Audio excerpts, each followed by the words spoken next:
others to be treated with dignity. They shouldn't have to ask for a damn thing. It shouldn't be, can you help me?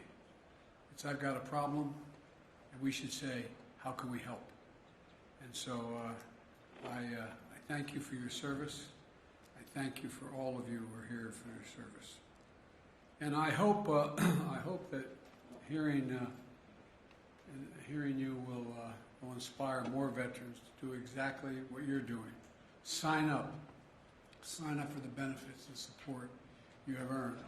What I found with my son, what I found with my friends, I found with the generation of Vietnam, there's this notion that you shouldn't ask for anything. You're military. You don't ask for anything. You just serve. You should be asking. You should be letting us know. You should let us know what is bothering you, what is the problem, because we owe it to you. It's great to be here in Fort Worth at the Resource Connection, and I'm able to spend time with Mayor Parker earlier very briefly. I want to thank her for the passport into town, and I also want to thank Judge Whitley and all the city and council members, city council and county council members as well here today. I want to thank you. I often tell the story. I got elected to the county council in my state. We're like a miniature Illinois. We have one state with 60% of the population. So a councilman has a district 7 times as big as a House member and 3 times as big as a state senator. And I did not want to run, but I ran just to show the flag, and unfortunately I won. And they reapportioned me. It was in 1970. I got reapportioned from a 4-year term to a 2-year term because the opposition party saw more in me than I saw in me. And I was forced to know what we say in public life, up or out. And I ended up running for the Senate before I was old enough to be sworn in. Didn't expect to win that either. And here I am. You're stuck with me. But the reason I ran for the United States Senate was too hard being a county councilman. You'd knock on the door and say, my name's Joe Biden, Democratic candidate for the county council. And they look at you like, and you know what they're thinking. Well, you know part of what they were thinking. What's the county council do? Well, you affect people's lives as much as anybody else, and people go, county council. Anyway, but I just think that, Jake, you're a fighter pilot. You get this stuff. I mean, you know what I mean? You can smile, Jake. It's okay. It's okay. Jake's a Republican, but I like the hell out of him. He's got, no, I'm serious. This guy's the real deal. The 3 congressmen you have here, 2 of them look like they really could and did play ball, and the other one looks like he could bomb you. And it's a tough group, but a good group. Look, I want to thank you and your staffs for welcoming us to town. It's a one-stop shop connection for people in this county to the services and benefits they need, and that's important. And I'm here today to talk about the critical community it serves, our veterans, their families, caregivers, and survivors. I'm joined today by the bipartisan group of Texas reps that are here and who care deeply about these issues. Congressman Mark Veazey, I want to thank him so much for giving me the passport into his district here. And I want to let them know how proud I am to sign into law the bill to create a national monument to Medal of Honor winners and recipients and the values they represented. It was a very important thing you did. And Congressman Colin Oliver, I want to thank you for your work in the Veterans Affairs Committee and the House of Representatives, particularly your leadership dealing with veterans' mental health issues. And Congressman Jake Ellzey, a member of the House Veterans Committee, a veteran himself, served 20 years in the United States Navy, multiple combat tours as well. Congressman, thank you all for being here and for allowing me to be with you and continuing to serve our country. You know, I've often said, and I mean it sincerely from the bottom of my heart, veterans are the backbone, the spine, the sinew of who we are in this country. 1% of you these days, 1% of you serves all the rest of us. And the 99% who aren't with you deserve to treat you with the dignity and respect and service that you deserve. You're the best of us, and we owe you. And I've always believed that, and I've said this from the time I was a young senator, we have many obligations in the United States Senate, the United States Congress, President of the United States, to the American people. to the elderly, to the poor, to those in need. But we only have one truly sacred obligation, and I mean this, sacred obligation. That is to train and equip those we send into harm's way and care for them and their families when they come home. Only a small percentage, I said, deserve and can claim the title of veteran. More than 1.4 million of them are living here in Texas. That's about 6.5% of your population. And to be a veteran is to have endured the survival and survived challenges most Americans will never know. And you have done it, and you've done it for all of us, all of us. A week ago, during my State of the Union message in Washington, I spoke about the bipartisan unity agenda. 4 big things I think all of us, Democrats, Republicans, Independents, can agree on and rally around. One is dealing with the opioid epidemic, which is stealing the lives of so many people. 2, mental health for our children that are in the wake of all that's happened because of COVID and all the consequences. There's over 1 million people out there who are no longer sitting at the kitchen table this morning because of COVID, and people worry about that, and the kids particularly. 3rd is ending cancer as we know it, which I'm confident we can do. And 4th is supporting our veterans, fully supporting them. These are the issues unite us because they impact America in every single solitary state. Issues that go beyond partisan politics because they're about people, our neighbors. Caring for our veterans has been a central focus of my administration since day one. And for the last year, the Department of Veterans Affairs, led by Secretary McDonough, has been the linchpin of our government-wide push to make life better for American veterans. Providing assistance through this pandemic like job training and housing. We're helping lower-income veterans access VA care debt-free. We're expanding access to health care services for women veterans and the LGBTQ community veterans. We're implementing a plan to bring down the rate of suicide among service members and veterans. You know, it's sad to say, but to this day, we average 17 veterans a day commit suicide every single day. More than get killed in combat every single day. It's an absolute tragedy that demands not only a whole of government approach, but a whole of country working together to deal with this issue. Texas is one of those states participating in the governor's and mayor's challenge to take on this crisis. And as I announced in my State of the Union message, we're focusing on meeting the specific care and needs for all our veterans who suffer because of their service, for all our veterans. We learned a horrible lesson after Vietnam. It was the harmful effects of Agent Orange, which were dropped upon so many thousands of veterans, and the years it took to manifest illnesses in veterans. Because then the veteran had to prove that whatever his problem was directly a consequence of Agent Orange. Well, we passed a law that I was proud to be a co-sponsor of a long time ago, saying that if you had Agent Orange drop upon you, it was presumed that the illness you had was the consequence of that. And how we're even slower to connect the dots of what's happening to those too many Vietnam veterans living in a lurch, unable to access the care they needed. It was only in the past year that we added bladder cancer and conditions of underactive thyroid and Parkinson's to the list of conditions tied to Agent Orange exposure, as science told us more. Decades after the exposure took place, it took far too long to reach that decision, in my view. And I refuse to repeat the mistake when it comes to veterans of our Iraq and Afghan wars. Not only did they face the dangers in the battlefield, but they were breathing toxic smoke and burn pits where they were based. I was in and out of Afghanistan and Iraq 23 times. I spent a fair amount of time there as the United States Senator and as Vice President.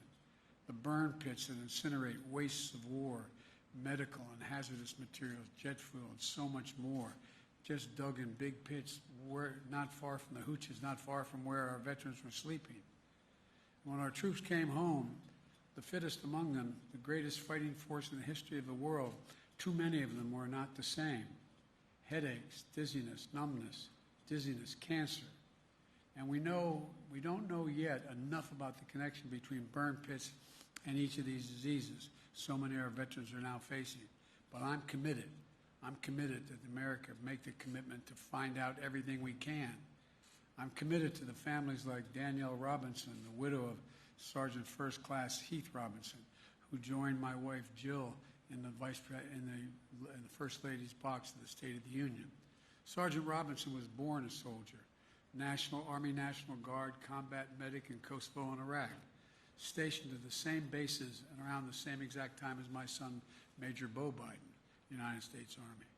In Baghdad, Sergeant Robinson was stationed yards from burn pits the size of football fields. And back home in Ohio, Danielle and their little girl waited for him to come home, to coach the soccer team, to build Legos. But when he finally came home, cancer likely caused prolonged exposure to the burn pits, ravaged his lungs and his body. A soldier who could bench press 315 pounds, squat 400 pounds, run 2 miles in 12 minutes, would be bent over in a bathroom gasping for air. Danielle, working full-time, turned to become a 24/7 caregiver, scared to leave him alone for even a minute. He was just 39 years old when she held his hand as he took his last breath. But Danielle said he never stopped fighting, and neither did she. She kept fighting for his memory, in his memory, for our veterans and their families are going through the same thing today. Families like hers, like so many of yours, you're the reason why we're doing everything we can. We've increased funding for VA research to study the health effects of toxic exposure in the military. We're speeding up the process to identify and address adverse impacts of military-related environmental exposure. We're following the science in every case, but we're also not going to force veterans to suffer in limbo for decades if the science is even if it's evenly divided. When the evidence doesn't give a clear answer one way or another, the decision we should favor is caring for our veterans while we continue to learn more, not waiting. So I directed the VA to move quickly to review more of the cancers and provide determinations on whether or not they're presumed to be service-connected within 90 days. And by the way, you saw what happened when at 9/11 when the buildings went down in New York. You saw the thousands of firefighters who, in fact, were because of the toxic smoke they inhaled. Finally, because some of the people in the media and in entertainment insisted that they be compensated for.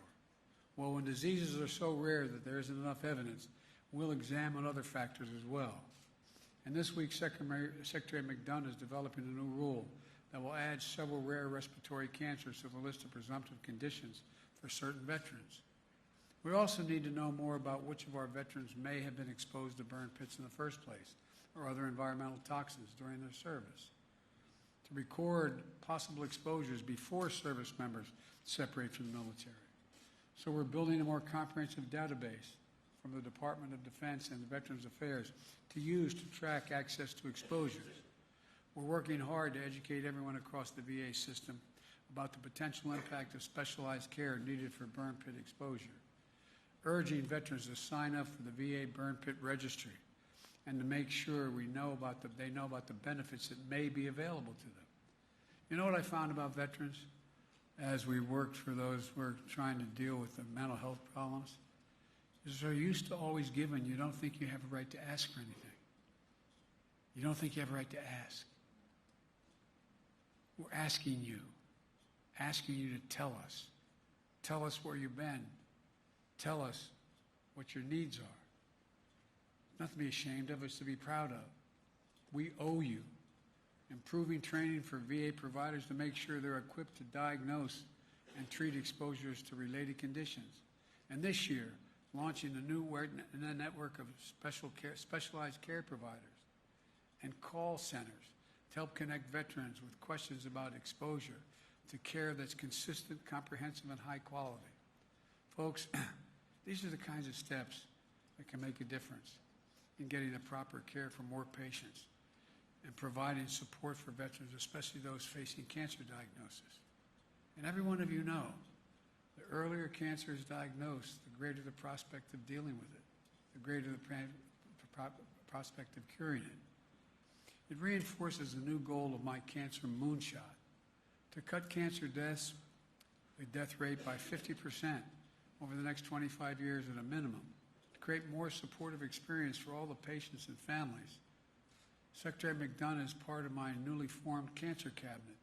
The Department of Veterans Affairs is an essential part of our whole of government initiative because we're going to invest billions of dollars solving this problem to turn cancers from death sentence into treatable diseases. These are all the things my administration is moving on. We're not waiting. We're not waiting. But some of the most important next steps need congressional action. Both the United States House of Representatives and the Senate have bills in motion that would extend eligibility period for VA care for burn pit-related health impacts from 5 years to after leaving the military to a minimum of 10 years. That would open enrollment to all veterans who served in Iraq and Afghanistan. And in February, the Senate passed their bill to do just that, unanimously, Democrat and Republican. And the House bill that passed just last week would do even more, expanding health care, mandating research, reforming the process of determining presumptions, and adding more conditions to the list of presumptive care. Both of these bills have bipartisan support. These are the bills that unite the American people. These are the bills that will deliver necessary care for our veterans and their families. And let's get those bills to my desk so I can sign them immediately. Immediately. Folks, we have a sacred obligation as a nation. I promise Danielle Robinson and I promise all of you here today that we'll do better. We must. We owe you. We owe you. I can't say enough about the veterans community. And there's a famous expression by a famous English poet who said, "They also serve who only stand and wait." To every husband and wife with the deployed husband or wife. To every child with a mom or dad deployed, we owe you. We owe you. Because they also serve only stand and wait. I remember the head of the National Guard in the state of Delaware, wife, used to say a prayer. When my son got deployed, my wife was a school teacher who got up earlier than I did to get to school. I'd get to the train at 7:30 train. And I walked downstairs. I'd just had shaved and had my trousers on to get a cup of coffee. She'd be standing over the sink like many of you have done, looking out the window, mouthing a prayer that she was given by the commander's wife.